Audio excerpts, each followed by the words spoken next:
Hello friends, நாங்கள் இப்போ பர்ச்சேஸுக்கு தான் கிளம்பி போயிட்டுருக்கோம். என்ன பர்ச்சேஸ்ன்னு பார்க்குறீங்களா? நான் ஒரு சீட்டு ஒன்று போட்டிருந்தேன், கோல்டு சீட்டு. அது முடிஞ்சிடுச்சு. அது பர்ச்சேஸ் பண்ணலான்னு சொல்லிட்டு தான் போனோம். அது குடுவாஞ்சேரியில் இருக்க ஜிஆர்டி தாங்க. அங்கே தான் நான் சீட்டு போட்டிருந்தேன். சரி, அங்கேயே போய் வாங்கிட்டு வந்துடலாம்னு சொல்லிட்டு கிளம்பி போனேன். வருஷப்பருப்பாகவும் இருக்குது, நல்ல நாளாகவும் இருக்குது, அன்றைக்கே நம்ம வாங்கிக்கலாம்னு சொல்லிட்டு அன்றைக்கி கிளம்பி போனேன். வெளியில் பார்த்திங்கன்னா அந்த செட்டப்பே ரொம்ப அழகாக இருக்குது. அந்த பெரிய கலசத்தில் அழகாக சுற்றுற மாதிரி வச்சுருக்காங்க.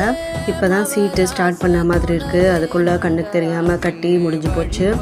சீட்டு போடுறதுனால நமக்கு சின்ன அமௌண்ட் போட்டாலுமே அதில் நமக்கு கண்டிப்பாக லாபம் இருக்கும். அதனால் நீங்கள் யாராவது சீட்டு போட்டிருந்தீங்கனாலும் கமெண்ட் பண்ணுங்கள்.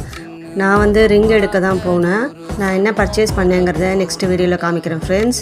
கலெக்ஷன்ஸ்லாமும் ஓரளவுக்கு நல்லாவே இருந்துச்சு. எல்லா கிராம்ஸ்லையும் வச்சுருந்தாங்க. இந்த வீடியோ உங்களுக்கு பிடிச்சிருந்தா கண்டிப்பாக லைக் பண்ணி ஷேர் பண்ணி சப்ஸ்கிரைப் பண்ணிக்கோங்க ஃப்ரெண்ட்ஸ். பாய்.